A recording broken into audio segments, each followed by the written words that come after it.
Hey everyone, James Turner here, your Central Florida Realtor, and welcome to the very first episode of the Central Florida Connects podcast, the podcast that features people right here in Central Florida. In today's episode, we have Quentin, who runs a fishing YouTube channel called Brute Bites Fishing, and also a cafe. And in this episode, we talk about everything from how to grow a YouTube channel to some of the struggles of recording video and maintaining a YouTube channel, along with other things that we just go off. He's actually a friend of mine. We've known each other for quite a while. And so hopefully you guys enjoy this video. If you're enjoying this content, make sure you subscribe and share this video with a friend. We're trying to grow this platform so that we can feature more and more people right here in Central Florida, and we need your support. So please drop a like on the video, and let's get into today's episode. All right. So we're live after some technical difficulties here. Episode 1, Central Florida podcast here. And we were just not debating, but discussing Mac. Yeah, my wife, she has one. But I guess the hardest thing for me is because I'm on PC, she'll have something simple like I can't connect to the printer, or just something silly. And then I have to basically go through a college course and read 3 manuals to find out how to connect to a Mac. No, I get it, man. So like for me, like I love my Mac, man, because like do you have an iPhone or use Android? iPhone. Okay, so the simplicity of how everything works together hand in hand is great. Like if I need to share something from my phone to the computer, I literally just airdrop it, and I mean it's there instant. No downloading, no upload times, none of that crap. I mean it's almost instant. Which is one thing I hate. It's like literally the simplicity of the use. It's like having an iPhone versus an Android. Like like Android just like seems like things are kind of like, I don't know, like I don't want to say complicated, it just seems like, yeah, it's just like with an iPhone, everything's simple. You know what I'm saying? It's like app store, app, this, that. It's the same thing with these Macs. Once you learn how they operate and how they use. Now, like with the printer thing, I don't know, man. My printer, I just hooked like a USB cord to a thing that I have here, and it just pops up and I print. So I mean, I don't know. Yeah, like once a week, I'm gonna go Office Space on my printer because it's supposed to be wireless, but half the time it doesn't work. And then sometimes I have to like bring my laptop over and plug it in. And it keeps popping up like multiple with the same name. So and then you got to figure out which one. I don't know which one. And then when it finally does get through, it's like 45 pages come printing out.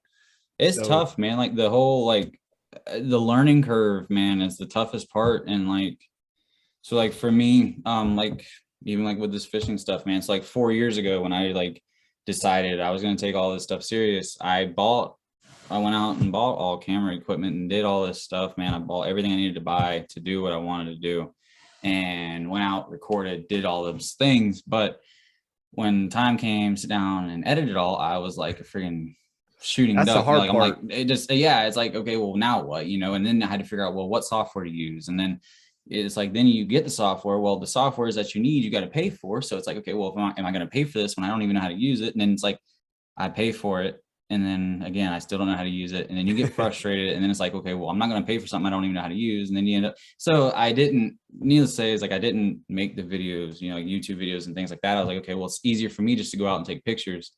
People love the pictures. So like for the past 4 years, I've posted on Instagram and Facebook because that was the easy thing to do. You know what I'm saying? It's simple to edit a picture and post it, which is great. Like, I mean, I've been able to build a solid following, man, like doing great. Everything's been good.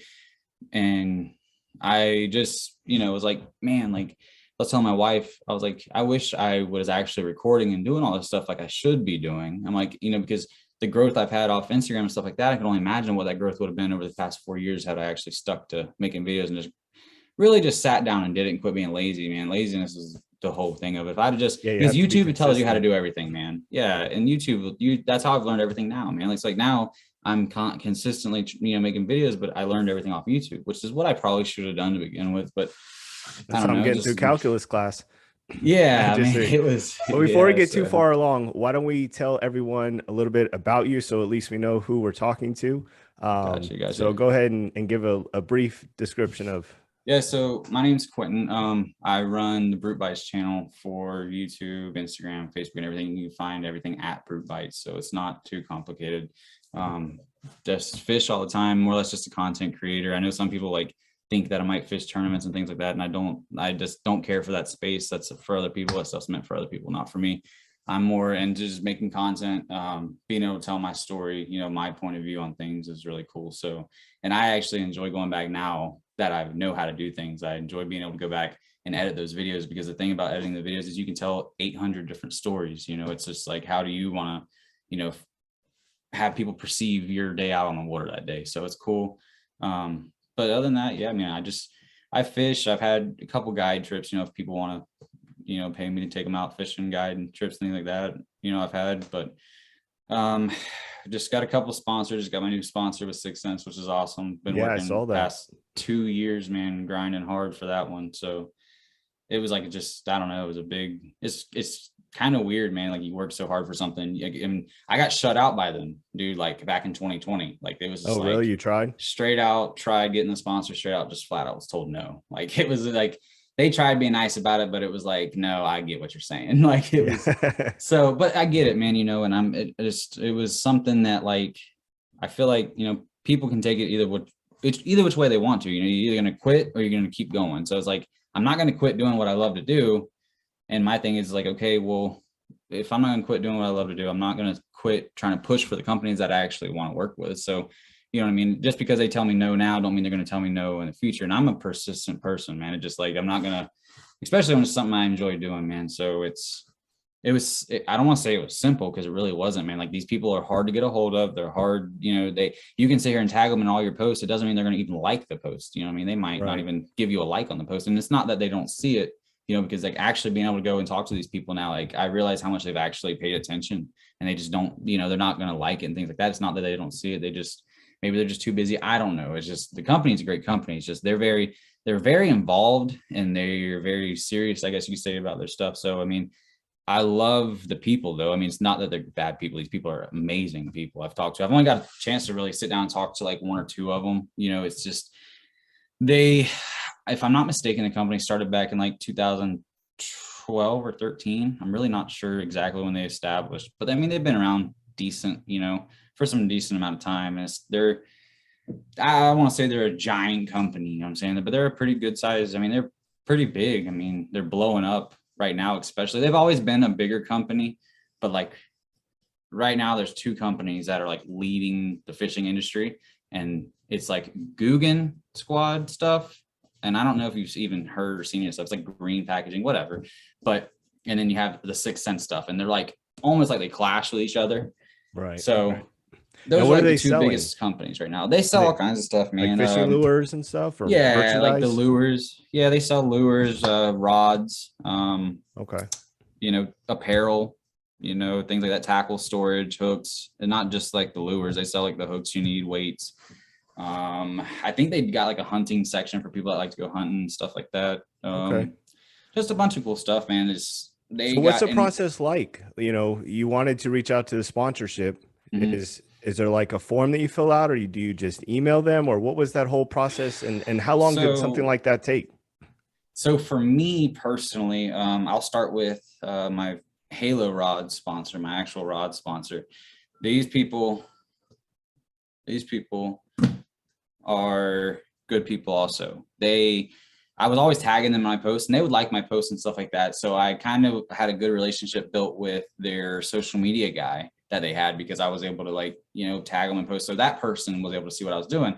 So I was able to get in touch with them, because I was constantly able to, you know, tag them on my posts, and they was kind of active on social media. So what I did one day, I was like, you know, hey, how can I work with y'all? Blah, blah, blah. Well, their response to me was, well, how are you going to benefit us? You know, you don't fish tournaments. How are you going to benefit us?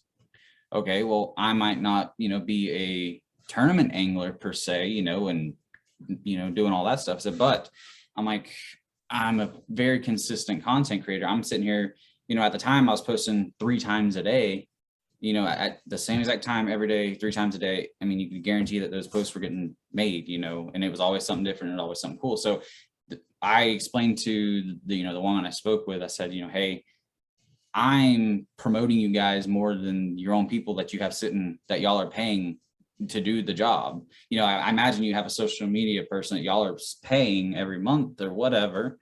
and he's posting once a day or once every 2 days. And like, I'm posting 3 times a day, every day, consistently. To people that would buy your product.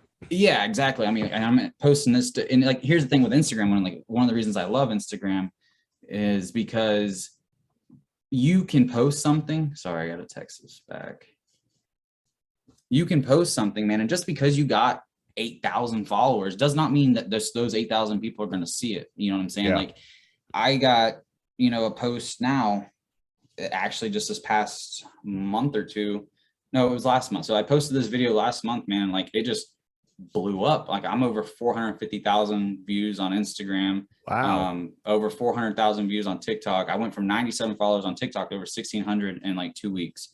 It was like crazy, you know what I'm saying? And I didn't have no crazy followers. It's just, what I love about the social media stuff nowadays, man, is like, your follower count, it does matter, but it doesn't matter. It's how you're able to like reach a bigger audience. It's like with TikToks, man, like, again, I had 97 followers. Ain't nobody really seeing my videos. I just like, okay, you know what? I need to start sitting down and posting to TikTok, because that's what if I want to keep pushing my stuff around, everyone's flooding TikTok right now. Even 6 Cents, the guy told me straight up, he's like, look, we need you posting TikTok. We need you posting to YouTube. He's like, the other stuff is important. He's like, but those two right now, most important. Those are driving the most engagement. Yeah. So like, do you get paid? Like, do they give you like an affiliate link? So like, if someone uses your code and they get a discount, and then you get some money, or they just pay you if you mention them in a video? Yeah, so like with 6 Cents, I do have an affiliate code. It's Brute Bites. It saves 10% off of your entire purchase, no matter what it is. It's not like certain items, so it's pretty cool. You get to save money on everything they have on their website, and I don't get no commissions off that, no. But the way that helps me is it shows them, like my progress with the company, like, or I'm driving sales for them. So my deal, when it's time to re-sign my deal, they can go back and, see what I've done for them. It gives them a little bit more detail of, hey, this guy is able to push sales this much versus this guy that does this much. So overall, within, I just got this deal with them. So I have some time now, but I'm hoping that, everybody will start using my code a little bit, whoever, wants to buy some stuff, and they'll re-sign me when the deal's over. So it'll be down in the description too. We'll put all your socials and your channel. Yeah, because it'll help it where maybe they'll re-sign me. You know what I'm saying? Because it's nothing permanent. I mean, it's for a couple years, and as long as I do good, I ain't got to worry about losing them. So my thing is like, yeah, I worked hard to get this deal, but the work ain't even nothing to what it's about to be. So it's to me, but that's what I was wanting. So I'm not complaining. I'm not complaining a lick, man. Like, this is exactly what I wanted. This is what I get, and this is what work I got to do for it. So I've been mentally prepared for it all. So how are they about branding? Like, do you have to, like, let's say you mention them in a video, or you do a code or something like that. Like, do you have to run the videos by them, to make sure that what you're saying is fitting with their brand? Or do they have like an approval process where you have to kind of ask them first, or how does that work? So I really just make posts with their products, talking about their products, things like that. Nothing really has to go through any kind of approval with them. Now, I will say I can tell they monitor my stuff really well. I actually posted my Instagram story, and like literally just before I got on this call with you guys, and I was heading back in from the lake, posted my Instagram story, me, driving on the boat. I put my phone down, I got to the boat ramp when I was finally done driving, looked at it, and they had looked at my stuff. So I know, things are monitored very well. Now, how did you know they looked at it? Because you can see who views your story on Instagram. Oh, gotcha. Like okay. That. Yeah. So I was able to see, who all is viewing my stuff. I pay attention to that too. I mean, I got certain supporters, what I'm saying, that I watch, they don't know I watch them, but I watch them and I appreciate them, things like that. So, if I ever run something that I want to like give them a special little thing for something, something like that. So I like to go back and see who's actually watching. Yeah. And I do. I mean, I like to go back and actually watch and see who's actually engaging with me, versus who isn't. So nothing really has to get approved, but I do know that they definitely watch what you post and things like that. And I mean, I'm not going to go out here and I can't make them look bad, by doing stupid stuff either. So I got to really, which is understandable. I represent them as a company now. So I have to kind of, you know, how I am on the water and what I do as far as how I act on the water and how I engage with people is important, because that's how they're going to perceive me and I represent them. So I have Yeah, to it's a reflection of them. definitely, yeah, I definitely have to be, you know, I mean, not that I do anything wild, but it's just one of the things, you know, can't go out drinking and have a good time out on the boat and then go doing something wild and Right. crazy, you know. Yeah, and So it be in the video. yeah, Well, exactly. flipping sides. So, being that you had to get the sponsorship and everything, and setting up Mhm. this fishing business and promoting yourself on that, how would you Mhm. say that relates to the music side? Because interesting story, I've actually never called you Quentin in my life. I've Yeah, only known you from Q yeah, yeah, yeah, and the music side. And so we can yeah, get into that a little bit if you'd like, you know, and yeah. I because mean, no, essentially you know, we're it's crazy. promoting. Yeah, yeah. Nobody ever really, I mean, like I quit doing music basically when I started doing this, actually, because it was like music to me, it was fun, it was great. I love it. And I still, you know, I still love music, man, overall, because none of that's changed. It's just, to me, the music industry is weird, man. It's Facts. like, and I just be straight up with you. Me being white does not help me. You know what I'm saying? And it was like, it got to the point where it was like people looked at me just because I was white, like, what are you doing here? You know, and like if I felt that uncomfortable, man, like, and it's like, so if I feel that uncomfortable going somewhere and doing performances and stuff, which I was doing, why stay into a space that I very much felt unwelcomed into, you know what I mean? And like what sucked is like when it all ended, man, I really thought things were about to really start turning a page and doing really good, because I got with what was his name? John Da Vinci, man. Yeah. And super cool guy, man. I still got him on Facebook, and you know, he commented on my post the other day and stuff. Super cool guy, you know. And things were actually turning around really good. We started getting more shows booked. We started making some really good music together, man. And it was just like it got to the point where I almost wasn't enjoying it anymore. I didn't have nobody to do it with. So like you get to live in Orlando, man. Whatever, you know. And John Da Vinci, he's in Orlando. He's all over the place. Whatever, you know. Everybody I felt like had somebody with them to do it with, and I never did. You know, like you guys, everybody was there for me, don't get me wrong, that I had friends, but I'm talking about like somebody physically in person there with me, and I never had that, dude. Never, never, never. And it gets to the point where like you're sitting in the studio, you're by yourself all the time, and it's like then you start having like writer's block and stuff like that when you're trying to write songs, and you just have nobody there to encourage you, nobody there to motivate you, nobody there to, you know, be like help you in any kind of sense. You know, it was like I had friends that helped me, and like that's not what I'm referring to. I'm just referring to somebody actually physically being able to be there with you and doing stuff with you. So You need that it's, interaction for sure. yeah, I had no interaction, and the only time I did have interaction is if I went, you know, to Orlando to do shows or something like that, and then I get looked at sideways 50,000 ways. So it was like, you know, and it just started to become very much unenjoyable to me. And at that point, when it felt like it was becoming more of a chore than it was me having fun with it, I said, nah, you know, like I'm kind of steering away from it. So I kind of just dropped it, man. I ended up selling a lot of my music equipment and stuff like that, and basically just went after fish. I fished my whole life. Like that was something I never like, oh, well, now I'm just gonna do fishing. It's like I fished my whole life, man. Like it's nothing Right. new. It was like, okay, well, you know, if I'm not gonna do the music as much as I took the music seriously, what am I gonna take seriously as far as like, you know, something I want to do? Because at the time I still had to work, you know, my 9 to 5 job. So me, it was like also a way, okay, well, what am I going to do to try to get out of this 9 to 5 job? And, you know, and music was the way I was trying to do it, you know, finding ways to make money on that, and things like that. And that's tough, man. The music industry is just tough. It's just ridiculous. And I mean, just times have changed too since then, man. I mean, I know it's been, like I said, like 4 years, man, but I can only imagine it now. You know, it's like, it hasn't got to me in my eyes, my perspective, it hasn't got better.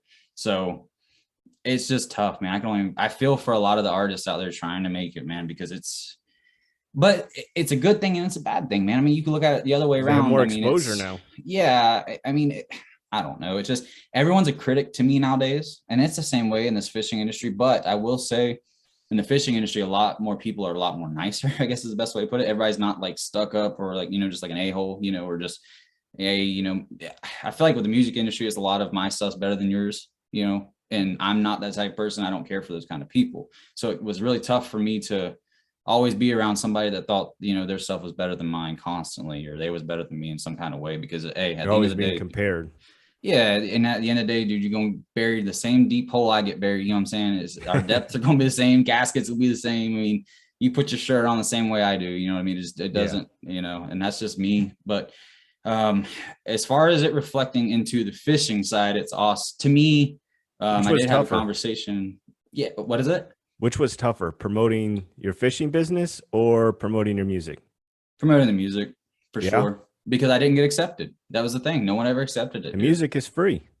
And the music, yeah, I mean, like, it, you know, for the most part. I mean, the content that I post now, yeah, I mean, like all the content I post now is free. It just, I was never accepted, man. Like, it just was like, you tell somebody you make music and it was like, they almost want to like laugh at you and stuff like that. And it's like, you know, like, I don't know, man. And it's nothing to me. It wasn't, oh, I'm here, I want to just, you know, I want everybody to like me, because that ain't it either, man. It's just like, when, I don't know, man, it just, that's so interesting. It makes you feel some kind of way, you know what I'm saying? Like, yeah, like, no, I understand completely. You know, and so again, that's just, I just figured, hey, you know what, I'm not happy at this point no more, man. This isn't my space. I'm just gonna move on, you know what I'm saying? And hey, people either get it or they won't, you know. And I still, to this day, man, I think I have people that look at me sideways because they know that I used to make music, and now they look at me as like, oh, well, you're doing fishing. Like, well, I don't understand what you're doing. Well, again, hey, that's your life. Let me live my life, and I'm just trying to, you know what I'm saying, do me, you know. And someone can't make music and go fishing. Yeah, I just, yeah, it just I don't know. There's like this image you have to have as an artist, I think. Yeah. You know, and if you don't have that image or you don't act some kind of way, it was like, you know, then you're not cool, you know, or whatever, you know. So the reason why I find that interesting is because so a little backstory, the way that we actually came across each other is I used to have a platform called Underground Mics, and that platform was essentially a podcast and a music promoting, move this down low. And so that platform was to support artists, and that's how we actually met. And the whole thing came about was because I worked with a guy who was also white, and he told me he was a hip hop artist, and I'm a big hip hop fan, but I never heard him rap or anything like that. And same thing, I was like, you're a hip hop artist, like, you know? Yeah. And because he didn't fit that traditional vibe. Exactly. And, you know, but then when I heard his stuff, and the same thing with Q, or Quentin, is you know, it was really good. And that's what started the whole thing. But then what kind of fell apart, like you were saying about the interaction, is, you know, we had our podcast that we were taking and filming, but then when he moved down to South Florida, it was too hard for me to try to drive all the way down there, or him to drive all the way. Plus we had to have a guest, because we were filming this in his living room, or you know, at my house or something like that. And you needed that interaction. And this was kind of before the pandemic, and where Zoom was more acceptable. And, you know, we just had a table and turned the camera on, and that's kind of how things started. But then once he moved down to South Florida, then that kind of, the podcast, which was our main kind of driving force, kind of fell apart. And then, you know, I was trying to do the Spotify thing, and, you know, I quickly found out that, you know, a lot of artists didn't want to pay for promotion, but then also it's hard to run a platform that's going to take hours and hours of your time, with one, not making any money, or two, not being able to hire anyone because you don't have any money. So it kind of stemmed into that whole thing. So yeah, man. No, I get it. I get it, dude. It's hard, you know, and like none of this, first off, none of this fishing stuff would be possible without the people that do support me, but none of it would even be possible if I still had to work my 9-to-5 job, man. I'm telling you, like, it just, I've been super blessed, you know what I'm saying? Like, so how did that transition go? So you were working a 9-to-5, you were like a mechanic or something, right? Yeah. So before I was a mechanic, I think when I was like doing the music and all you guys knew me at the time, I was like a manager over Dunkin' Donuts. Did that for a few years.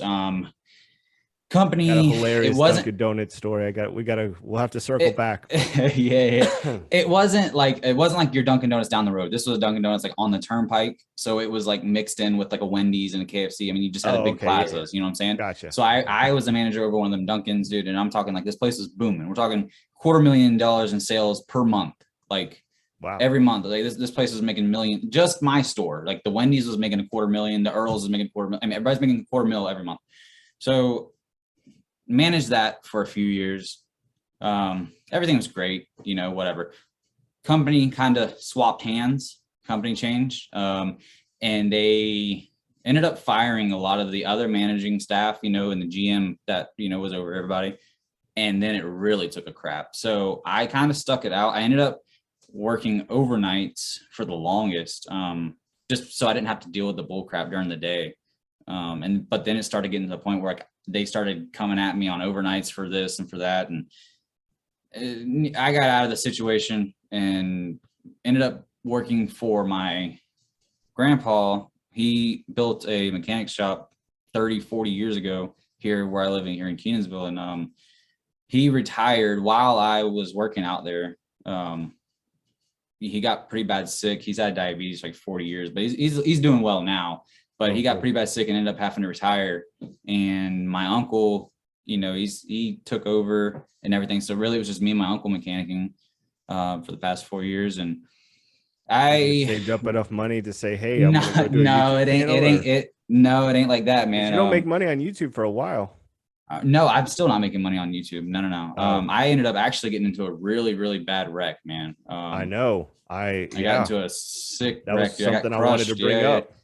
Yeah, I got crushed between a semi and a dump truck going about 75, 80 mile an hour. So it was tough. But from that, you know, I was able to sue, things happen, you know, whatever. Got my money from that. Not that it was like a pile of money. I mean, don't get me wrong. It wasn't like, and you got to pay all the bills. It was less than $250,000. It was less than 200K is the best way to put it. It wasn't like I got something wild.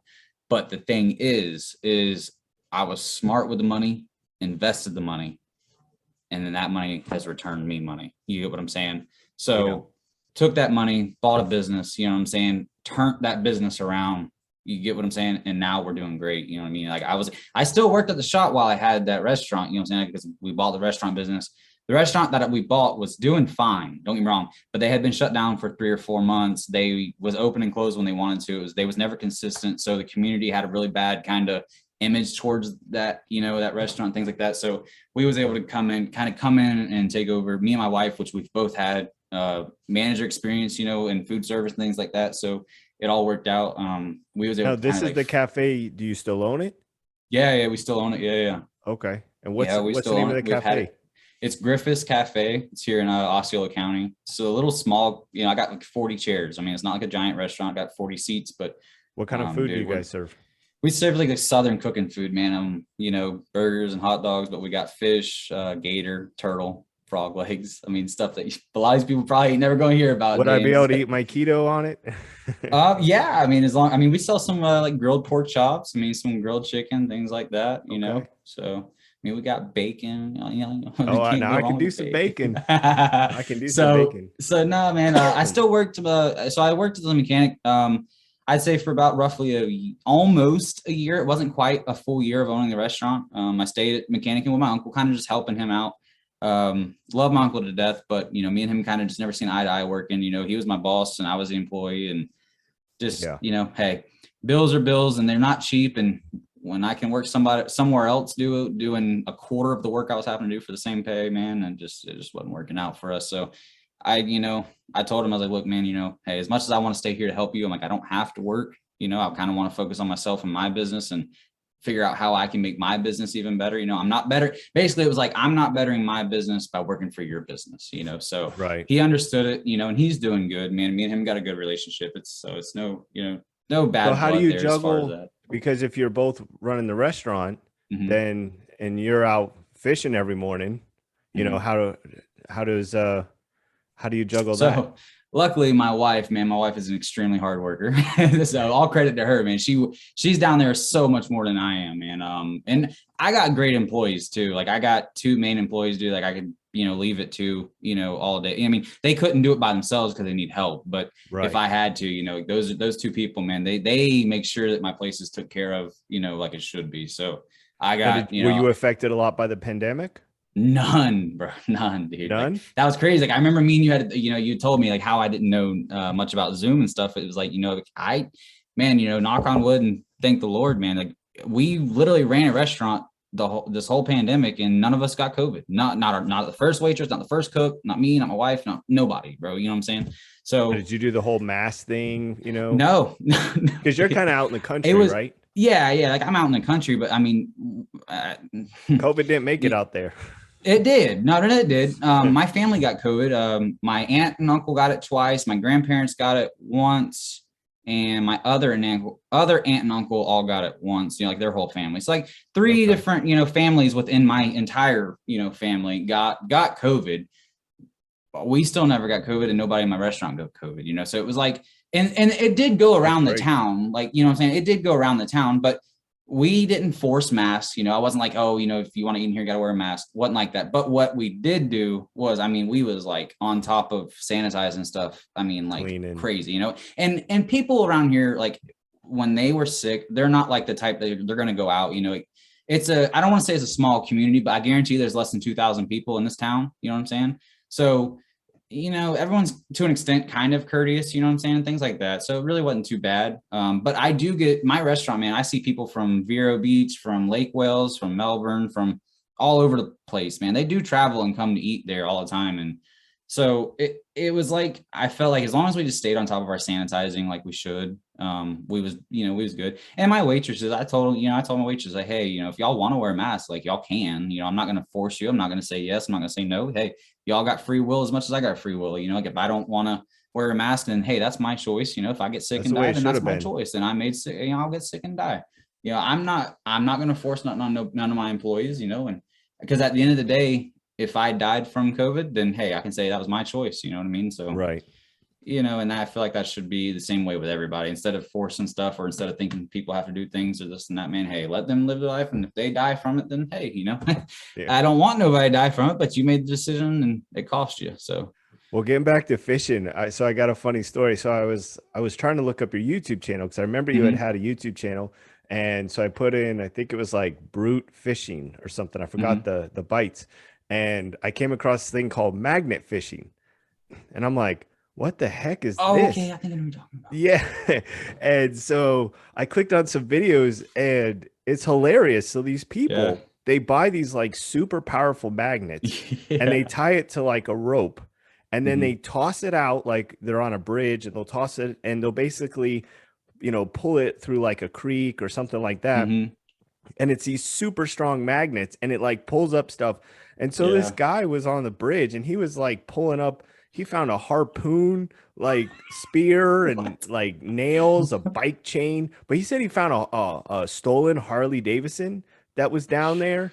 That's He found crazy. a bicycle, like just Wow. weird stuff. Yeah. And I guess it's like it's a big thing, like these magnets. Yeah. I've seen it on YouTube too. I've never like seen somebody doing it in person, but I have Yeah. seen it on YouTube. A lot of people do it, like you said. I mean, This guy was so happy. yeah. I mean, he basically Yeah. had Yeah. a bucket of basically rusted metal, and he Yeah. was like, "It was a great day," you know. And I'm thinking, like, He's got nails well, that fell into the I mean, fell into the I used to water. fish a lot, and Yeah. it's funny. So my whole family, I was actually born in Southern Illinois, and I was Skyping one of my uncles up there. They all have like 20, 30 acres, their own ponds. And I mean, one of my uncles showers in the lake. I mean, we're talking Yeah. Yeah. country, right? Yeah. Yeah. And so I had my, at the time, you know, she was just my girlfriend, but you know, my wife. And so my uncle's like, "Do you hunt?" And she's like, "Oh, no, no, no." "And do you fish?" "No, don't fish." And he's like, "Well, what do you do?" She's like, "Well, I work, I go to school, you know, like." Yeah. So it's hilarious. But I used to be big into fishing. Like I would go all the time. I would do a thing called my uncle actually showed me this jug fishing, and because he had his own pond, right? It wasn't huge, like he had a little John boat, but it wasn't like this massive thing. But what you would Yeah. do is you take these milk jugs that are empty, Hmm. and where the handle is, you tie a string with a hook on it, and you put, you know, bait or hot dog or whatever. And then what you do is you throw these jugs out there, and when the fish catches it, then you see the jug kind of swimming around, so you know you got a Yeah. fish. Then you know you And got then you just one. take the boat and you just go out there, and pick up the fish, and Yeah. there you go. Yeah, there you got it. And Yeah. I thought it was like the coolest thing. We're up there for a family reunion. I'm like, he put like 20 jugs out there, and then next thing you know, I'm like, this is amazing. Anybody can fish. What did he say? He's like, I got dinner tonight, boys. Yeah. Well, it was a lot of catfish. Yeah, yeah. He would throw dog food out there, and you would just see it pop, pop, pop, pop, pop. Yeah, so they must have been in there pretty thick, huh? Yeah. So it was. No, that's awesome. Yeah, the magnet fishing thing's big. Yeah, I know people that do that jug thing, but they don't do it like that. They use them as like markers.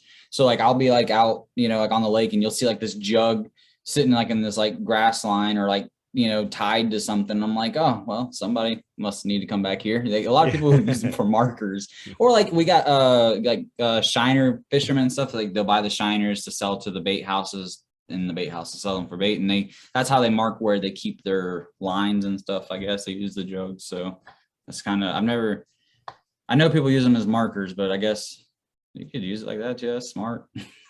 I know my grandpa said something. My grandpa used to tell me he'd go like shark fishing, I guess, over in Sebastian. They would use like the milk jugs and stuff to, I guess, know when the shark got on. I don't know. That's salt water is a different world than what I do, man. I just stick to fresh water. All fresh. What kind of fish do you mainly catch? I mostly just catch a largemouth bass. Now I got a buddy that peacock bass guides down in Delray Beach. I go fishing with him when I can. I ain't got no like special hookup or nothing like that, but it's always fun to go down there. I've been fishing with him like 6 times now, man. It's always a blast going down there. He just got a new boat and stuff, and it's cool. So other than largemouth bass, you catch, do you bring it to the restaurant or no? It's like I just catch it. Man, to me, like it's just reasons it's sport. Well, no, like so like, you can eat largemouth bass. Plenty of people do. It's almost like become a, shame on them type thing, for keeping bass. I mean, to my grandpa, back in his day, you kept every fish you caught, and stuff. So nowadays is like you keep a bass and you post it on Facebook that you kept it, you're gonna get ripped like a whole new a-hole, man. Like it's gonna be really. You got like the Facebook police going even crazy. Even if it's like because it has to be like a certain length or weight. Yeah, you're allowed. I've been fishing a few times, and you catch a fish. This was when I was like 12, and I remember the first fish I caught. I was so excited, and he's like, "All right, we'll take a picture because we got to throw it back." And I'm like, "Wait a second, yeah. No, like so, like again, bass you can eat, but no, I don't take them to the restaurant. I mostly just catch them for sport because like it's like bass isn't like you can't just like go out there and throw a hot dog or whatever out there. That's not how it works for bass fishing. Like you gotta find the area that they're in, then you got to find what color they like of bait and what bait, and and things change depending on like the weather, depending on the sun, the clouds. Just the time of day. So much. Yeah, there's just so much different factors, and so to me, I enjoy the bass fishing aspect of it so much because like to me it's like the hunt of finding them. It's a grind, man. I've been on, so like I was on a good little, pattern where I was using the same bait for like the past 3 months, man. And now all of a sudden I can't catch a single fish on it. So it just changes. So like now is almost like it's the fun part because okay, well now, all right, the suckers. One. Yeah, it's all right, you little suckers. Like now what are we going to do? It's like, I got your number, you know what I mean? So it's cool, and that to me, that's the fun part. What right now is been the most working for you the best? Today I caught one on a swim bait. 6 Cents makes called a whale swim bait, and I was just pulling it fast enough where it comes across the top of the water, and the bass come up and like explode on it. You know what I mean? They come. And do you use like worms or like? Because I've been out. These are just plastics. I know they have they're rubbers. They have like the metal thing or something, right? That kind of some do. Some do. This I wasn't. It just depends on what kind of bait you want to use. Some you can use that with, and some you can't. I did throw a bait today that had like the little spinners and stuff on them. But does live bait work for them or live bait's better? Yeah, live bait's better. It's just like it's also one of the things where like if you use hey, like shame on you, you use live bait, so it a lot of stuff nowadays, especially as for content creators, it's like you better not be using live bait and you better not be keeping the fish, so it's like a shame on you if you do any of that stuff. But I will say like if we catch a fish and it dies, like if they've swallowed the hook or something like that, I will keep it, and my grandpa, he'll take it home and eat it, but that's the only time I keep a bass. you know, like, because to me, like if I'm going to go out and I want to catch fish to keep and eat and stuff like that, I'll catch like panfish, you know, like crappie and things like that. Those are the better eating fish, honestly. Okay. Now catfish is good to eat too. That's what I sell at the restaurant. So like, I don't know. I don't go out and catch the catfish for my restaurant. I have suppliers, you know, that's all they do is they go out and they fish for the catfish and they take it home and they clean it, you know, and process the meat and then sell it to me. So I get, but I do fish the same lake that this guy's pulling my fish from. So it's all, you know, it's all hand in hand, man. So it's good though. He's cool. Everything with the restaurant's awesome. Now, so I was watching some of your videos. So do you just wear like a GoPro like on your hat or what's so I've been actually, so let's see, rewind about a month or so ago when I first started making all these YouTube videos. If you look at, I want to say the very first one or two I made, I was using GoPro 4s. Now GoPro at the time, a month and a half ago, on GoPro 10s. So I was a little bit behind as far as my cameras and things like that, because, but remember, like you said, 4 years ago, I bought all those cameras. So Right. 4 years ago, I really wasn't that far behind. So I realized, how many cameras like, do you bring? 1, 2, 3, 4, 5. Wow. 5. I have 5 cameras and then I have a drone. And the drone and one of the cameras only get pulled out on good days. Like we got to be hammering fish, you know what I'm saying, for me to want to pull out the drone and do all the extra, because I got, so best way to put it, I got a camera on my chest. I got a camera that is on my console that faces the front of the boat. I got a camera on the console that faces the back of the boat where it shows whoever's with me. And then I have a camera on a pole that is in the back of the boat, but it's up higher where it kind of gets an angle of the entire boat, if that makes sense. So those are the main 4 cameras, and that's why I run like 4. every angle.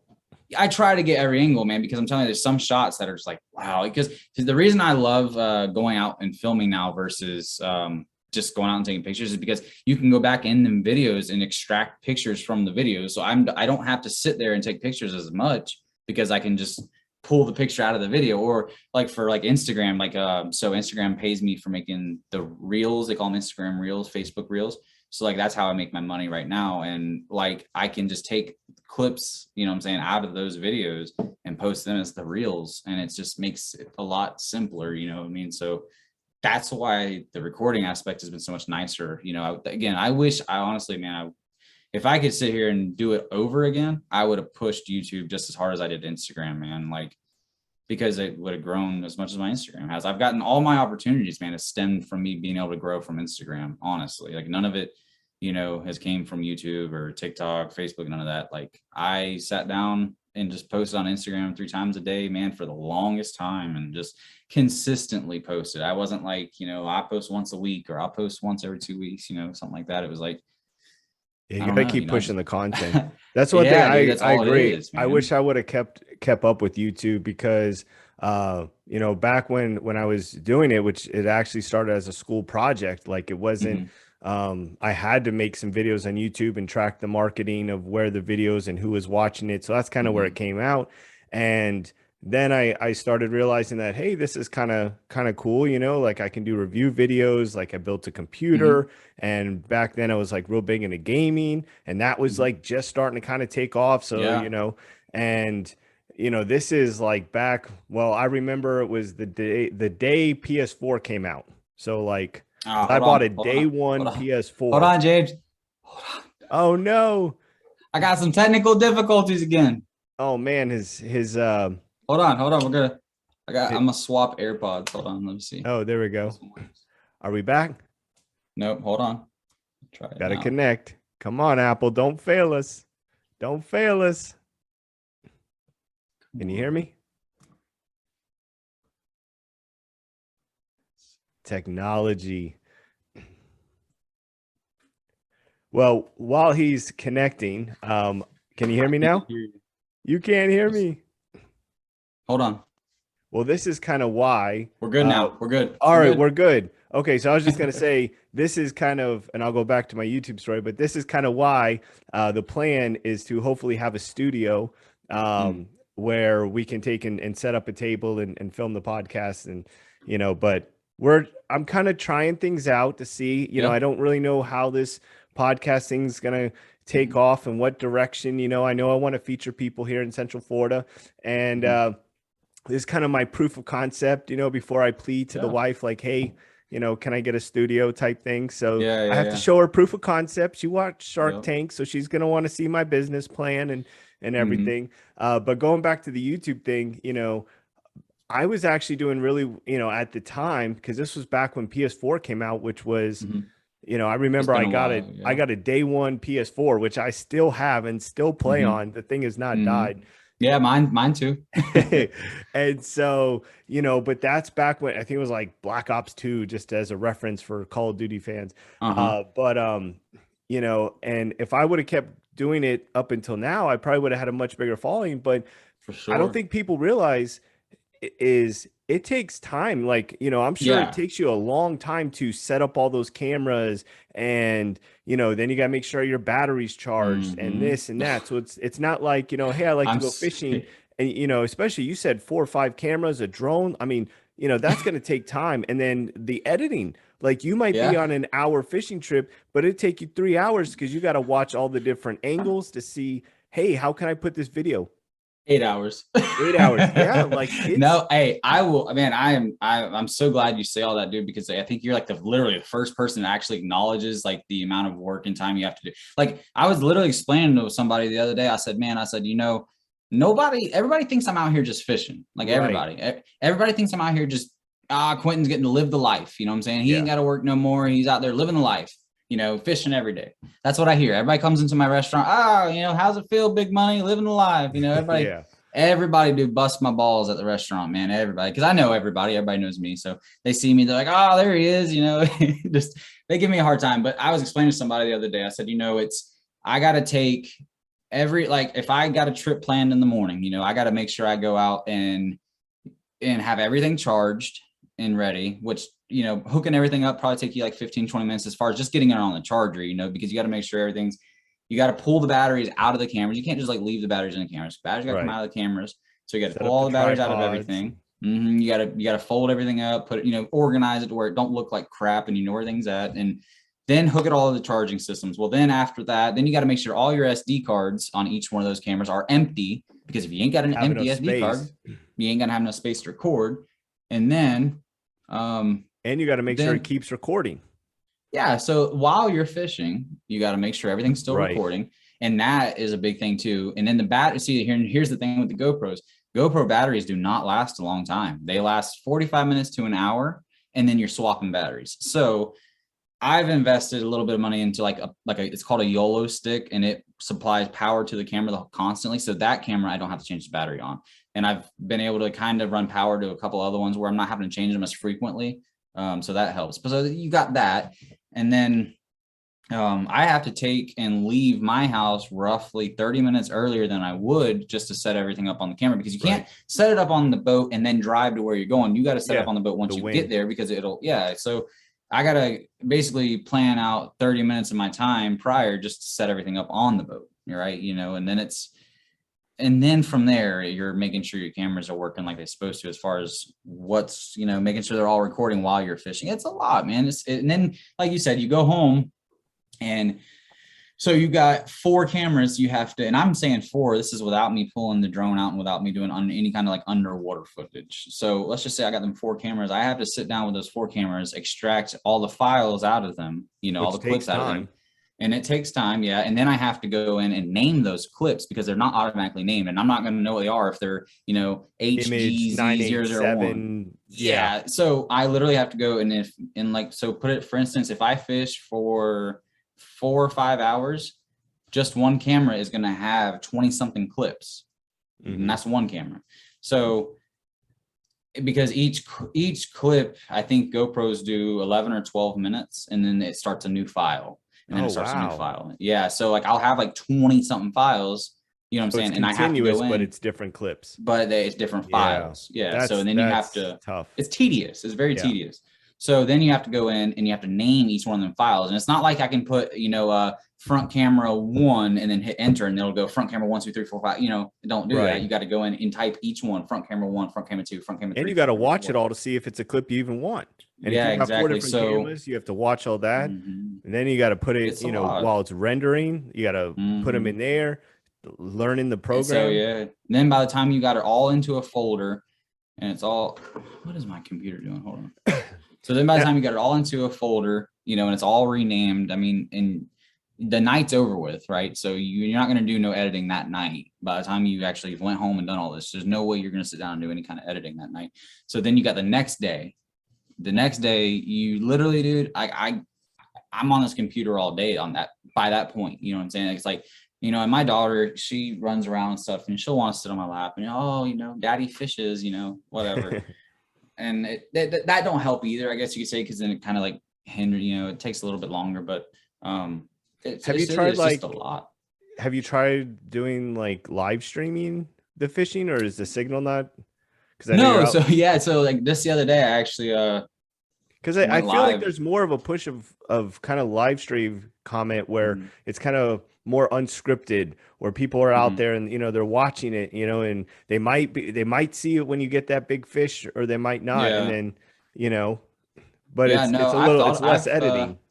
yeah, no, I've thought about it. I went live the other day, and I kind of was just talking about like where I was at and showing my followers like the sunset and stuff. It wasn't really me fishing. I've seen a few guys go live fishing, which is not a bad idea. I've thought about it, but my phone's going off too much for me to, I got my phone going off. I got calls. I got this. I got that going on. So I You would have almost to need like a buy an, separate phone that yeah, I you. would have to buy another phone. Yeah. And it just, I don't know. To me, like when I go live personally, it's just going to be some BS stuff. Like I went live today, just talk about like what I did right before I left the lake. I was like, oh, hey, I was out here, blah, blah, blah. These are the fish I caught, and stuff like that. So it's cool, but I'm not getting a lot of people on my live, but I also went live at freaking like 8 o'clock this morning. I mean, people were probably still in The bed. day after So St. Patty's Day. yeah. So wasn't expecting a whole lot, man. Really wasn't expecting a whole lot, but it's cool, man. I got some really good, I got a lot of supporters that are also like in the fishing industry trying to do what I'm doing too, and really cool people, man. Gosh, these are cool people. I've never met none of these people in person. It kind of sucks, but as far as who they are, talking to them, getting to know them all, super awesome people, man. So I got some really good supporters. And I got very good companies behind me, man. So I'm like I love the direction that everything's going, man. But the YouTube thing, yeah, man, I feel like people don't understand the amount of time it actually takes to even grow somewhat of a following, man. Like, because so I learned from a guy named Weston Smith, and on the fishing community is going to know who I'm talking about. His name's Weston Smith. This guy, dude, went from, I think he got like almost 80,000 followers in a year, or 100,000 Wow. followers just within a year. But this guy, man, he was posting 3 times a day, 4 times a day. I mean, he was like spending his own money on promoting posts and stuff like that. I mean, like, and this was like when promoting posts wasn't that big yet. Like, this is 3 years ago when nobody was really paying money to promote posts. They're just like, you'd see the button where you could promote your posts and things like that, but you didn't never do it because nobody really, was like, I don't know, it's no one really did it, and he did it though, and it worked for him, man, because this guy now, he's huge, he's a big time YouTuber, he's a big time this, he's big time that. But I remember when he had nobody, but it was like, it took him, I mean, that was probably the fastest I've ever seen somebody grow. As far as like with this fishing stuff, everybody else. But what I was getting at with him is what was cool about him is like every 1,000 followers he would give out like tips and tricks on how he's growing his following. And Oh, that's cool. so it was cool. And one thing I always seen him posting in every single one of them was about being consistent, man. And it was like, he straight up said, like, that's why he posted 3 times a day, is because if your content is in front of people more than the other person's content, then they're going to get used to you and they're going to go back to watching you and everything else. I mean, you're going to If have they more just eyes on you constantly than the see next it. guy. Yeah. You're going to have more eyes on you than the next guy because you can post more than them. So, and then it's just crazy because that's how I landed my deal with Halo, because I was consistent, you know what I'm saying? And I feel like that's how I kind of got this whole deal with 6 Cents, man, because if I wasn't consistently posting or consistently doing what I do, they wouldn't want to work with me, So everything starts from zero, everything. My Yeah, YouTube, man, that first 1,000 people, is YouTube's hard. yeah. I'm having an And you extremely don't hard make a time with lot of YouTube. money. Like I remember, back then, I'm sure the requirements have changed and stuff, but I remember I would make a video when I was doing stuff for my school project and I didn't Mhm. have a ton of followers, and it's like, oh, 8 cents on this video. I can't believe Wow. he was even making money. Yeah, and but then once you build up the following, then it's, these people are Yeah. making Well, serious see, money. like YouTube now, they don't even offer you to make any kind of money until you have at least 1,000 subscribers, and you have to have 4,000 watch hours a month. So you can have 1,000 subscribers, but if you don't have enough people watching your stuff to equal up 4,000 watch hours, it doesn't matter. You know what I'm saying? So YouTube is tough right now. YouTube is extremely tough to build a following. But I did go from like 200 followers to like almost 600 in this past month. But I did a giveaway, which helped with a lot of Helps, followers. yeah. Like I'm not sitting here saying like, oh, I posted content and that got me all them subscribers. So no, like, I mean, like I got my own like ways, like, you do giveaways and stuff like that, gain your subs and stuff like that. I mean, just, And hey, this if I is see why here, when content creators ask, to share the video or subscribe is mhm. because, especially if they're new, they're not making any money. Same No, thing like with YouTube, this I make zero podcast. on YouTube. I Yeah. mean, I started this channel just for this podcast and I have some Yeah. plans that I want to take it, but Mhm. this podcast isn't going to make money for a while. And, No, my YouTube won't make money for a while. Now, Instagram, man, I not that like it's like a fortune. It's not enough to, buy a pay my Benz. mortgage. You know what I'm saying? But like I'm making enough off Instagram pays my boat payment. You know what I mean? That's, That's pretty I mean, good. I was excited when, I made 1 year off of YouTube on my old channel. I made over 3,000, Yeah. which back in, 10 years ago or whatever, I thought it was pretty Hmm. cool. Now, granted, I almost blew up a computer and, that's where my video, but it would have Hmm. paid for it if I did blow it up. So, Yeah. I got No. Yeah. I No. got a W-2 from, or a Yeah. 1099 or whatever they send, but I Yeah. actually had Yeah. to report, so I'm like, oh wow, I'm a Yeah. So YouTuber that's good. that has, reached this threshold, and now I'm starting over and Mhm. it's like, I have It's 5 wow. subscribers and Yeah. Yeah. Yeah. but you know what? It's like I'll look back on this first episode and be like, I remember when I had Yeah. 5 subscribers, and next time we have you on it, hopefully I have Yeah. 5,000 subscribers, and Yeah, same thing with you. hopefully both of us have 5,000 subscribers. Yeah. So, Nah, man, it's cool. Like, I don't, man, and that's why I told my wife, I said, even if, to me, I think a lot of people get into it for the wrong reason, man. I feel like everybody's so in a rush to get big, or rush to get rich off of it, man. And like, what I love about this fishing stuff is I'm never, regardless if I get rich, regardless if I get big off of it, I'm never gonna not fish. Like, it's not like I'm going to quit fishing just because it didn't work out for me. You know what I'm right. saying? Yeah. It's something So you're passionate about.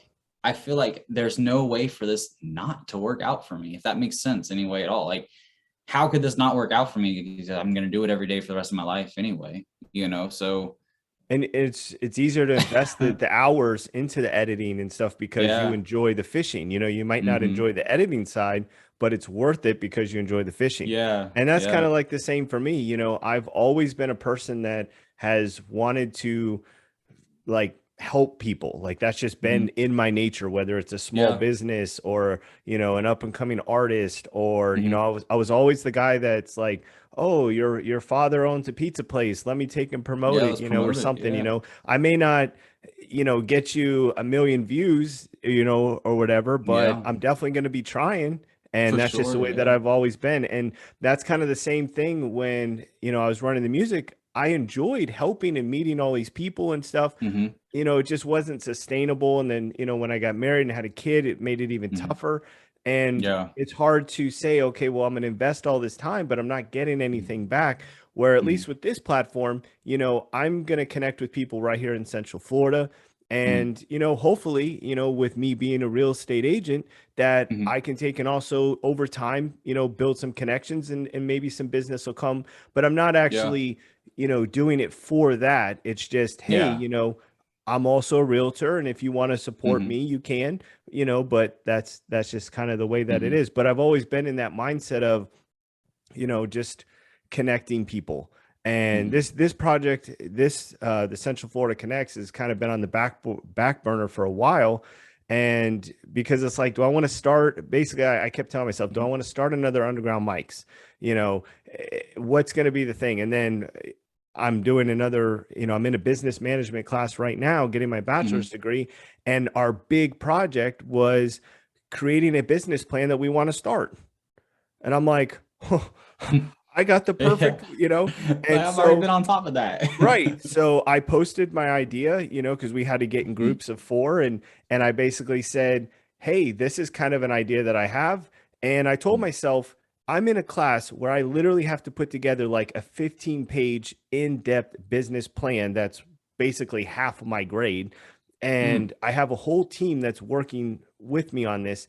If I can't come up with the plan in this class, then I just move on to something else because obviously Yeah, this isn't going to it won't work. work out then. Yeah. But it's also on the good side is I literally have a team that's helping me build a Yeah. plan for a That business that I really want to and do. do the business while you it's yeah. Right. Hey, that's So, super smart, man. Yeah, because like it's like they're having to do it for their grade or however, and you know what I'm and they saying? like And it you're getting because to I've build been your thinking business of all like these you ideas. So, yeah. you know, if they're like, "Hey, what should we?" Oh, here, you know, I could basically Hmm. tell you everything, but then they're gonna, you know, take that information and make it concrete and make it Hmm. concise and help Hmm. structure it because, you know, I've always been the big thinker. Like you tell me you want to do fishing and I'm immediately thinking of, well, maybe you could sell boats and maybe, you know, Yeah, and yeah, yeah. so I have to, and my wife has to do this a lot, but reel me back in, you know, like what's Hmm. the plan, you know, because I think 100 different ways that an idea can go, and you have to start with one. Hmm. And that's so Yeah. that's probably what I'm learning the most is concising. Like the first Zoom call, I put out a thing. I think I had like 8 students reach out to me. I only needed 4 and I was one. So I Hmm. only needed 3. So I picked the best 3 and we had our first Zoom call, and I kind of just started telling, and their eyeballs were glazed over. They're like, okay, what? And so, and then I concise it down, and concise it down. And now we have a nice, simple, concise business plan, you know, that we're taking and we're working. And, you know, who knows? We'll see where it goes. But, you My know, thing is, man, is like I feel like as long as there's no expectations, I mean, you know what I'm saying? Like for me, like I have no expectations for any of this, man.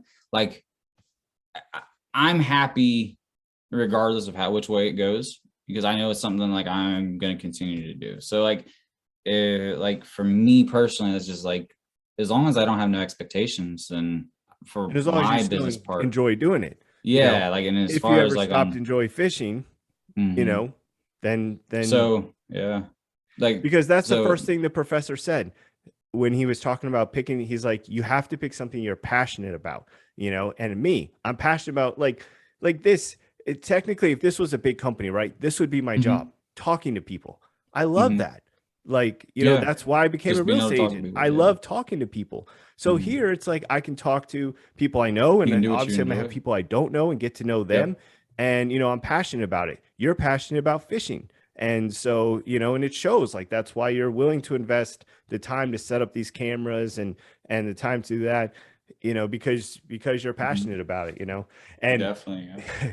have you ever like had a great, like you're out on the water, whatever, you got this big fish, and you're like, oh, this is gonna be great, and then like the camera wasn't on, or you missed turning it Yeah. on, So or so it funny story, stinks so man. bad. Yeah, no, funny story, man. No, and nobody knows this because this happened today. And I didn't take my cameras out today. And just I, Oh, of course, I didn't yep. because here's the thing, and this is, I mean, I'm being straight honest. I've been out fishing 3 times now this week. No fish, right? Wow. Zero. Yeah, tough, very tough. We had a cold front moving. Anytime there's a cold front that's pushed in, fishing goes crap. So I was like, you know what? I'm like, I'd rather just keep all my camera gear charged up, you know, and clean, clear, free, ready to go because I have that tournament tomorrow. So I'm going to film the tournament. So I was like, you know what? You know, hey, I'm just taking my little cousin out. You know, me and him are going to go fishing. Whatever. Ain't going to be nothing crazy. And it wasn't nothing. Well, it's not that it was crazy. We went out there this morning, dude. And I'm telling you, like, when we got to the lake, the visibility was probably 20 foot. And I'm talking, my boat's 20 foot long. So Yeah. it's like I maybe could see if a boat was directly in front of me, and that's it. Like it was just like, I don't even know how to explain how it was like as wide as that wall behind you, man. Like it just, you couldn't see. So that was crazy. And then we ended up having to fish at a spot, and I didn't even want to fish there. I just didn't feel comfortable running across the lake, you know, with that, you know, foggy. So pull up to the spot, man, and there's fish in there like crazy. I was like, oh, wow, you know, a coincidence. So I mean, like, these crap, fish are I like, didn't turn the camera on. yeah, I was like, of course, I ain't got the cameras. I didn't even have them with me. I didn't even bring them. Oh, And wow. I was like, of course, I don't have the cameras. So these fish are blowing up everywhere. So like one of the ways you can catch a fish, like if a fish misses the bait, whoever's with you, if they can hurry up and quickly kind of just pitch their bait in there real softly, 9 times out of 10, a bass will eat that bait because it thinks it killed the first thing that it was after. And they're just so aggressive that they don't really pay attention to what they killed. They just know that there's something there. So then when they turn around, then they kind of probably pay attention and eat it. But either way, they're going to eat it. And I pitched it up in there, dude, and the fish hit it. And when I yank up to set the hook, the rod like exploded, dude, just blew in half. Oh my! And I was like, oh my gosh. So that's not even the best part. So now I'm out. Now again, like we've already missed all this like cool and interesting stuff, right? So I was like, okay, well, then my cousin catches a fish. And I was like, well, of course, somebody catches a fish in the boat, ain't got the cameras going. Then like 5 casts later, he misses a big one. And I was like, oh, like this day is just getting better. So whatever, the fog, I leave that area because I don't want to fish in an area I know fish are at and I got a tournament tomorrow. They're not, I don't want to catch those fish that I want to catch tomorrow. So leave that area and we have to make about a 20-minute run, like on the boat. We're going from Lake Kissimmee into Lake Cypress. And it's, you basically go through 3 lakes, to get to it. So we ran probably 20 or so minutes, get into Lake Cypress, and there's water, like a current, real hard current water running down a canal, which is good. That means there's probably fish there. So I cast out and I finally get a bite, dude. And I hooked this fish. I was like, oh, dude, sweet. Like I haven't had a fish, man, all week. So like to me, I'm getting this fish. Well, it wraps me up in like some like cattails that are coming out of the water, and it wraps my line up around it. And I couldn't get this fish. So I ended up having to like keep pressure on the fish and then pull the boat over there to it with the trolling motor. And I like the fish wasn't coming off of them reeds, man. So like I had to like pull up my shirt and everything, dude, and like basically dip like half my body in the water where I had to like grab the fish. And now basically my whole upper body got like soaking wet because I'm halfway in the water laying on my boat, but laying in the water too. And my arms down, like, I'm like down underneath the boat, dude, feeling this like sawgrass that's coming out of the water. And I finally feel the fish, dude, and I just could grab him. And like I'll yank him out of the boat, and I'm like soaking wet. And I'm like, and it wasn't even that big of a fish, dude. But I was like, the curse has been broken. Yeah. And I just wish I would have had my cameras, man, because today would have been a really fun clip. Like it wouldn't have been like a crazy clip. It just would have been so fun to make, man. And I regret not bringing the cameras, man. It's like that just tells me like, hey, like I'm with you because you don't never know what's gonna happen, dude. You just don't know. Yeah. And so today, like that's my crazy story for today. Nobody will ever see it because I didn't bring the cameras, man. So yeah, I got pictures of the fish. I tried sometimes too. It's hard, having a 4-year-old and you're trying to, because whenever you turn the camera on, he's not going to behave, and you're trying to get, the event or whatever it is that you're, trying to make a video about, and you got all these ideas. I mean, yours, I guess, you're fishing, but like if you go somewhere and you're trying to record the event, I think those are probably really difficult because one, people are looking at you, like I was trying to do one where a Christmas light, they light up this park and it's got this big tree. Did you post that on Facebook? Yeah, I did. I basically just went live because I think I've seen something like that. Yeah, and it's difficult when you're trying to like put together like a professional clip. There's a guy that I just started following on Twitter, and he goes to a lot of the hotels, and I hope to have him on the podcast one day. But he posted a picture of he was going to review a hotel, and he must have had 8 bags. And it was cameras and tripods and, and he's like, a YouTuber's work is never done, and that's it's like, crazy, that's the kind of stuff and so, and then it's hard to balance because if I'm there with my family, I want to spend time with my son because he's not going to understand what's going on. He's just going to be like, and then you also have people looking at you like, why is this guy? I mean, it's a little bit more acceptable now because more people are vlogging and doing that kind of stuff. But you kind of sacrifice the family environment to try to create the content, and you're trying to be entertaining and things like that, so, and then in the back of your mind, you're trying to build something, but others are seeing it where, well, it's not making any money. You can feel like the people's eyes staring at you sometimes too. Yeah, so like I've almost gotten past that. Like I remember when I first started making the videos, I didn't want to talk to the camera. I'm just like, man, it's kind of weird talking to a camera. Like I'm not used to it, you know, it wasn't Yeah. me. But you know, like it's funny you say stuff like that, man, because Gary V, he was do you know who Gary V is? Yeah, You I know what I'm watch talking him about? all the Yeah, time. so Gary V, dude, he said something the other day about how, you know, 15 years ago, if somebody was walking around with a camera in their face talking to it, he's like, you could only imagine the sideways looks that they were getting. Like you could only imagine what people were saying after he walked away, you know, and like nowadays it's the norm, you know what I'm saying? And nowadays people are making millions of dollars by doing it. So it's Yep. like one of them things where it's like, you know, times change, things change. And like you said, now it's kind of more normal to do, but still, like if you're out in a public place and you're the only person that's got a camera, you know, and you're talking to it in your face, you kind of feel kind of, I don't know, it's just awkward feeling to me personally. It's like an awkward feeling, I agree. you know? So like there's plenty of times I want to go into like Bass Pro or something and talk to the camera and things like that. But like, I don't do it because out of just me being, I don't know, you know, shy, I guess I don't know, you know, Well, just I it's don't still want to, weird, you know, and then it's weird, you know, because then like are they people are going going to to allow listen to it? what you're saying, you Right. know,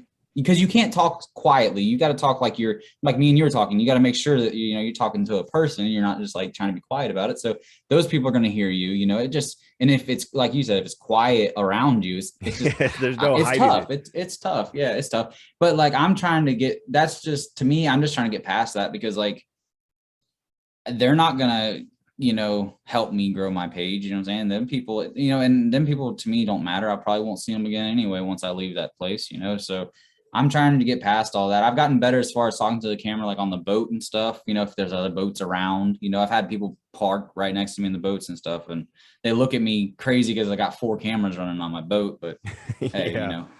Well, I like the example Gary Vee uses about, 10 years ago, you would have never told your 14-year-old daughter that the safest way to get around town would be to get into a stranger's car. Like, Yeah. and Oh now yeah. Uber Wow. everywhere. I Yeah. mean, that's, Uber everywhere. Yeah. I mean, That's true. and Yeah, I didn't even think about yeah, that. That's crazy too. I mean, just things change, man, you know, and yeah, I don't know. Gary Vee was talking about how he don't think that social media is going to be a thing in the next 10 years. And it's like, it scares me. You know, I'm like, oh, because I'm trying to grow on social media. So like if right. you're sitting here Yeah. telling me that that's not going to be something, I'm like, oh, you know. Yeah. He But thinks it's going to be more the virtual reality where you're going to put on either you're going to have a chip or a contact lens or a glass or something like that. And everything's going to be more virtual.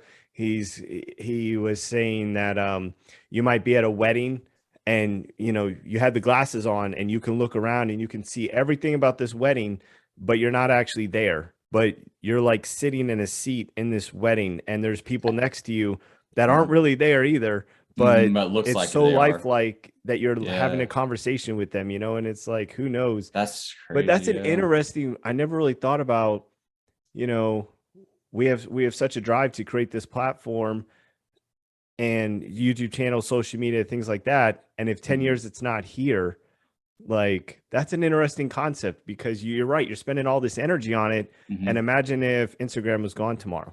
Like, Mhm. Yeah, then what am I doing? Yeah. right. And people I have mean, like I'm spent still fishing. For right. me, Yeah. I'm still fishing. It's just like Yeah. I have all this money I've invested now. You know, I have all Right. this time that I've invested in making this content. But because time to me, time's the biggest thing. Like, you ain't gonna get time back. You know, I can sell those cameras and get something back.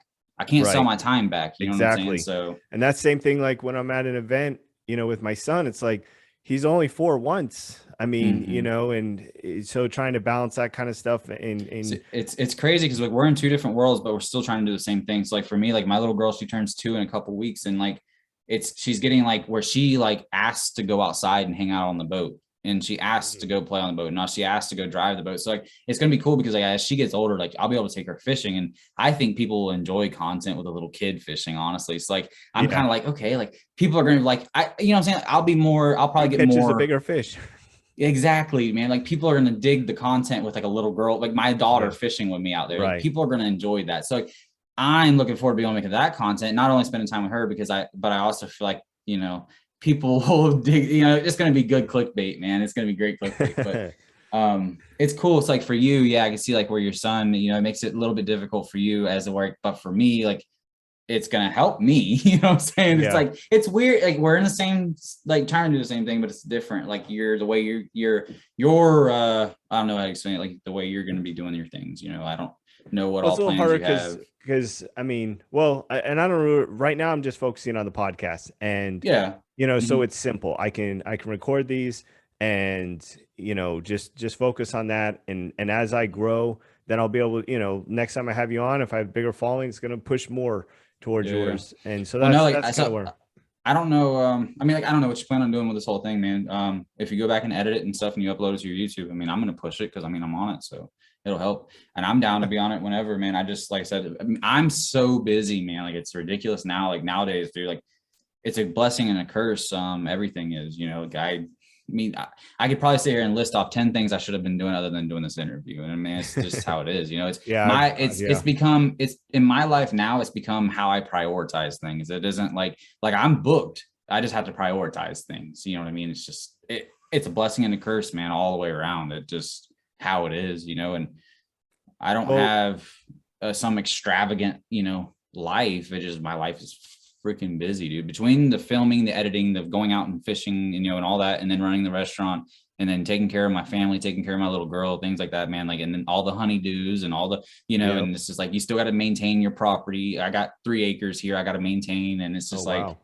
It does not end, man. Like, I mean, I got to make sure I keep my place mowed, and we, just all kinds of stuff, man. It just, my life don't end, and it's like, again, it's a prioritizing thing for me now, man. And it's crazy because like 4 years ago when me and you talked, it was like I was, barely, 21 years old, didn't have shit. I just worked my full-time job, man, and did music. It was like it just like I didn't have much going on in my life. And like now it's like it's just crazy because I feel like I have 15,000 irons in the fire is the best way to put it, I plan on my strategy is basically I'm going to record 10 episodes.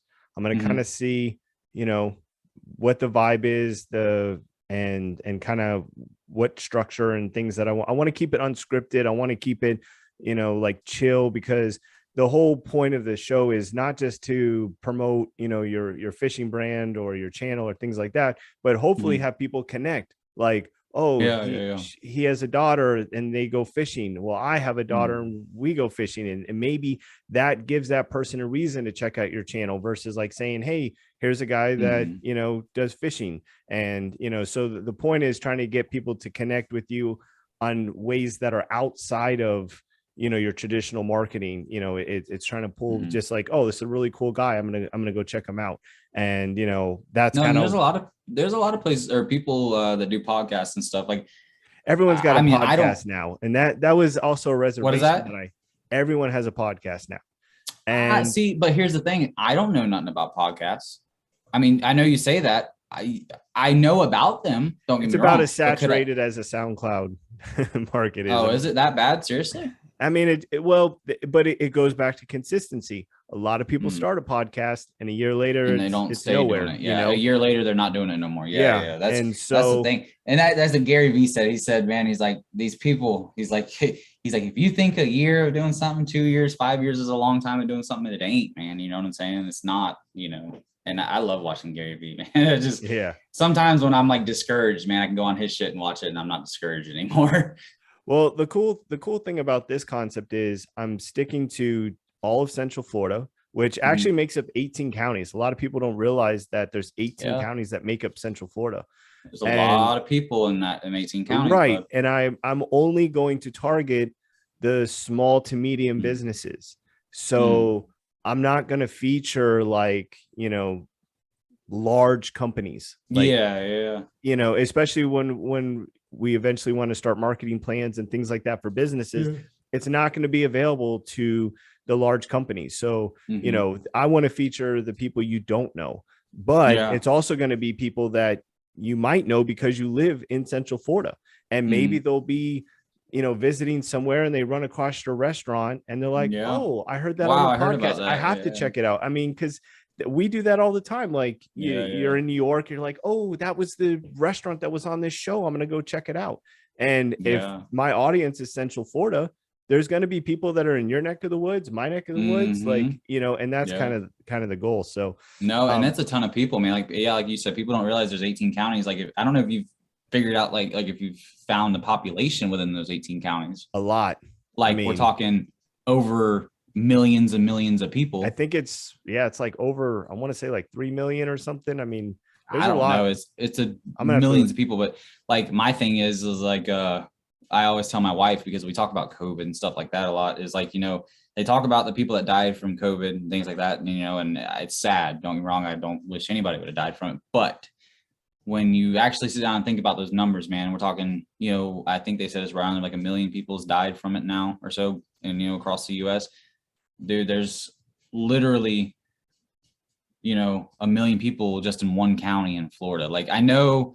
Well, there's 7.1 billion people on the earth right now, because I just had it on a quiz. That was the question. Yeah. So I mean, like, you know, you figure, okay, so what did you say, 7.6 billion? 7.1 billion. 7.1 billion. Okay.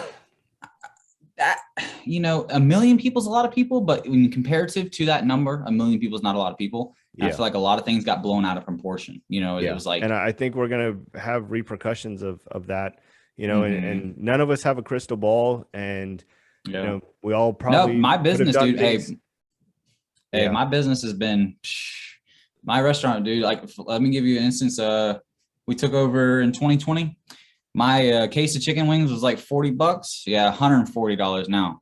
Yeah, chicken wings are crazy. Even like Publix chicken wings used to get a box of 20. They're hot and spicy wings with like $7.99, $8.99. Yeah, now it's like $14.99. Yeah, you know, and yeah, it's more than doubled, man. It's like I went from paying, like I said, like $40 a case to $140 a case in a year's time, man. Like, I'm not. It's no joke, dude. It's no. And then like, and people don't get that, you know, like, and I get it. Like, I'm the same way. If I go out to eat somewhere, I don't think of what that costs at that restaurant to, you know, to buy, to sell to me. All I see is what they're charging me. So, I mean, I get it, but, you know, like for instance, like at the restaurant, we've been paying like, you know, $1,000 a month or so, just so people can use their credit cards at our restaurant, you know. And I ate at a restaurant the other day that was like, they had a cash price and a card price, you know, and you paid like $1 and some change if you want to use your card. And I literally went to my restaurant the next day, dude, and did the same thing, because like, I can either go up on my menu and raise the prices of everything, you know what I'm saying? Or I can find ways to save me money where I don't have to go up on the menu. And hey, if you know, I can charge just $1. Them an option. Yeah. Like, if I can charge just $1, you know what I mean? Like it, you know, it's better they charge. Okay. If like your whole bill, like say you took your family out, right? And you want to pay with the card, right?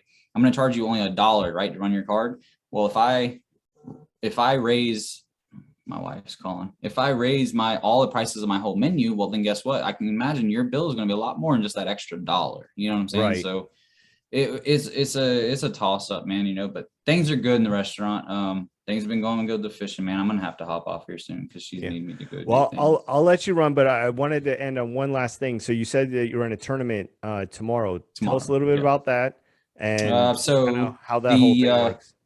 The tournament tomorrow it's a bunch of YouTubers actually just kind of like getting together. We're not having like nothing crazy, not like for money or nothing like that. This is more like going to be like a bragging rights type thing. And it's called Lunkers, Lunch and Lies. And we're all going to be meeting up at this restaurant called The Port. It's in Polk County towards Lake Hatchinahaw.